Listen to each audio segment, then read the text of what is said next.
In this podcast, we explore stories of darkness. I am Serra, and this is Evil. Episode 13, Collection Call. This episode is brought to you by Horror Pack.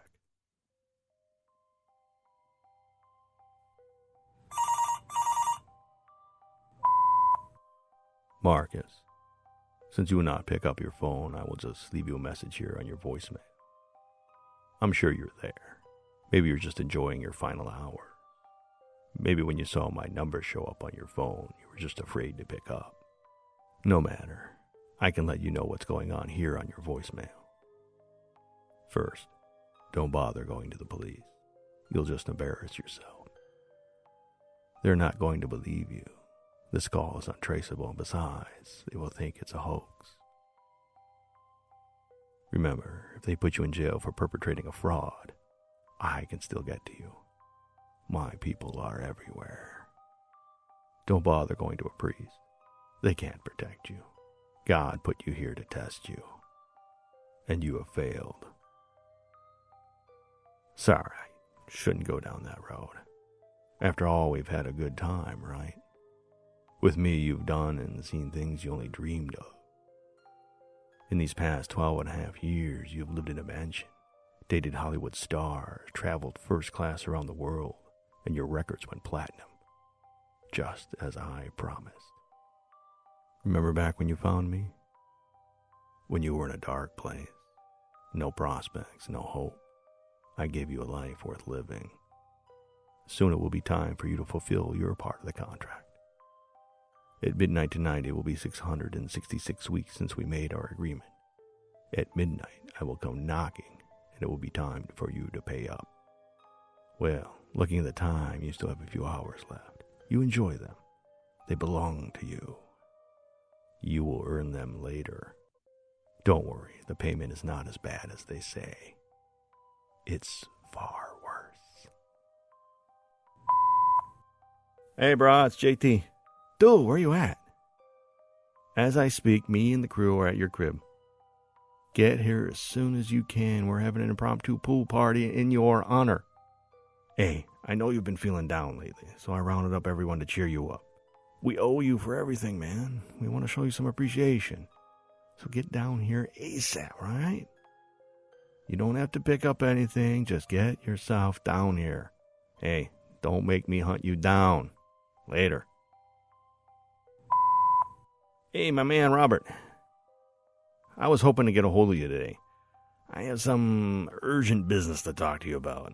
I haven't heard from you in a while. You know it's bad luck to avoid calls from your agent, right? Call me right away. Marcus, it's Father Glenn. I must say I was surprised to hear that you had tried to call me. Boy, it's been about 10 years, I believe. It was good to hear from you trying to reach out to me. You know, I miss our little talks. My assistant said you sounded a bit concerned. Please, give me a call back as soon as you can. May God be with you, my son. Hello, Marcus, it's Dad. We haven't heard from you in a while. Hope everything is good with you. I just want to let you know that you are very popular today. Your manager or agent guy, Robert, called here looking for you. He said call him. You never guess who dropped by. Father Glenn. We talked over coffee for about an hour, mostly about you, son. He seemed concerned. I hope it's all right, but I gave him your address. He wanted to speak to you personally. Hell, he's probably on his way over now. I hope that was okay. I probably shouldn't say hell when talking about the father. Oh, and a big guy in a nice suit came by. Very friendly fellow. He left a card. Curious thing is, there was no phone number on it. Strange. He said you knew how to get a hold of him. He said his name was Stan or something like that. Well, anyway, when you get this message, give Mom and me a call and let us know how you're doing, okay? Well, bye. Bro, where you at? Pool party's going on without you. Everybody's here but you. Hey, do you have someone staying at your crib or something? There's some big dude on the third floor balcony watching us. He's been on the phone since we got here. He's starting to freak Tom out, though. You know he has a short fuse. I'll keep him in check, though. Get down here, bro. Tick, tock, tick, tock. Marcus, I see your friends are playing in the pool. Not to care about them. I like that. They live free and without shame. Reminds me of old times. I wanted to pass on something I had read, something inspirational. Now the serpent was more crafty than any of the wild animals the Lord God had made. He said to the woman, "Did God really say you must not eat from any tree in the garden?" The woman said to the serpent, "We may eat fruit from the trees in the garden, but God did say, you must not eat fruit from that tree that is in the middle of the garden. You must not touch it or you will die." "Oh, you certainly will not die," the serpent said to the woman. "For God knows that when you eat from it, your eyes will be opened, and you will be like God, knowing good and evil." I always tear up when I read that. Marcus, do you know good and evil? Do you? Marcus, Father Glenn again. I'm driving out to your place. I hope you don't mind, but your message sounded worrisome. I hope we can talk. I will be at your place in a few minutes. May God be with you, my son. Hey, my man, it's Robert. Hey, I was, hoping to talk to you face to face. I don't know if you realize this, but your record contract officially ends today. I was hoping to get a new deal done, but the damn record company's still refusing to deal. Ungrateful sons of a... They don't care about how many records you've sold for them, how much money you made them. I don't get it dropping you like that. Don't worry, though. I got your back. I'll be on the horn tomorrow, all day, with every record exec in the biz. You take it easy tonight and let me take care of this. All right, amigo? Call me when you can. You know, it's funny how people face death each in their own way. Do you know who Robert Erskine Childers was? He was a British writer who found himself on the wrong side of history. Childers was executed in November of 1922 by a firing squad. Before his execution, he shook hands with the entire firing squad. The entire squad. His final words were directed at his executioners. He said, "Take a step or two forward, lads. It'll be easier that way." Can you imagine that? What courage that man had. Iron cojones, huh? Facing death with dignity. He didn't hide under his bed, Marcus. Looking at my watch, it's almost 9 o'clock here in L.A. Tick-tock. Marcus, did you ever notice how close those power lines are to your pool? I'd have those checked out before something tragic happens. Marcus, Father Glenn again. I'm at your home now. Some people let me in, friends of yours, I believe. It seems they are having fun at the pool. I didn't see you there. Your friends let me in the kitchen as I was, uncomfortable near the pool. Please, Marcus, call me right away. May God be with you, my son. Dude, there was a priest that came by. If I knew he would show up, I would have told everyone to wear bathing suits. You know what I mean?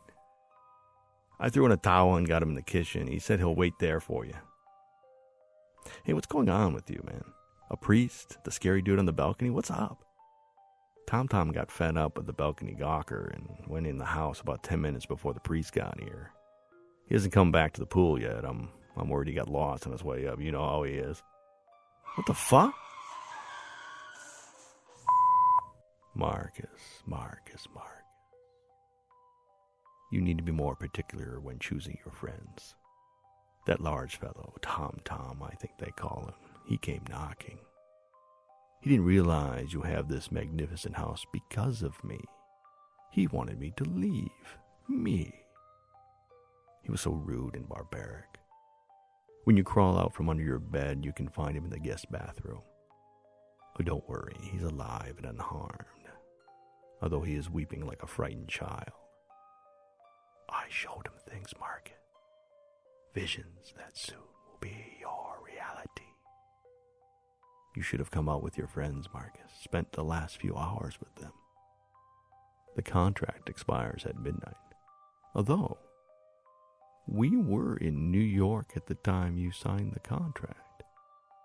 Do you realize New York is in the Eastern Standard Time?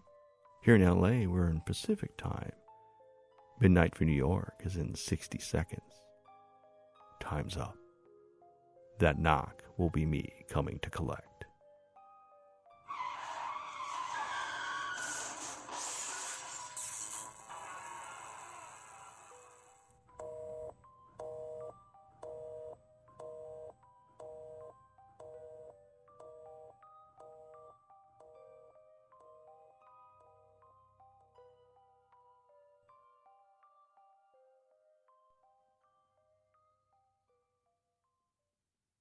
That was an original story written by me. As I stated earlier, this episode was brought to you by Horror Pack, a horror movie subscription box. Brand new horror movies every month, Blu-ray and DVD plans available. Ships worldwide every month, yours to keep. If you want more information on Horror Pack, go to evilpodcast.com, click on the Horror Pack box. To help support Evil Podcast on whatever player that you have, go ahead and hit subscribe. Also, if you can rate and review, that would be wonderful. If you can go to iTunes and rate and review there, that would be great as well. And a special thanks to Southern Biscuit and the German One, although that's with a J. Is that German? The German One? Both gave a great review for Evil Podcast out on iTunes. Much appreciated. Thank you. On evilpodcast.com, we do have past episodes, so you can binge listen all 13 episodes. Also on evilpodcast.com, you can hit the button for Evil Podcast swag, t-shirts, teddy bears, whatever you like. Or you can simply donate there as well. Donations help me keep the lights on here at Evil Podcast. Although I do send out the episodes for free. It does cost me a little to host the site, buy the equipment, and get these episodes out to you. Any donations would be appreciated. If you wish, you can become a Patreon as well. For a small amount of money every month, you can help me keep the lights on here so I can keep making episodes. Just go to evilpodcast.com and hit the Support the Podcast on Patreon button. And there you can pledge as little as $1 if you like. And a special thanks to Michael Hoggart for being a Patreon and subscriber. Thanks, Michael. Those who have been with me for a little while might notice that the website has changed a little bit. It used to be Stories of Darkness from History, Myth, and Legend, but I've kind of gone away from that. I enjoy writing my own stories, so most of the stories you're going to hear, if not all of them, will be ones of my original design. So the website now reads Stories of Darkness and Horror from the Mind of Dennis Serra. I hope everyone likes it. And if you haven't already, go ahead and hit subscribe so the next time I come up with an episode, you'll be able to see it right away. Until next time, everybody, be good.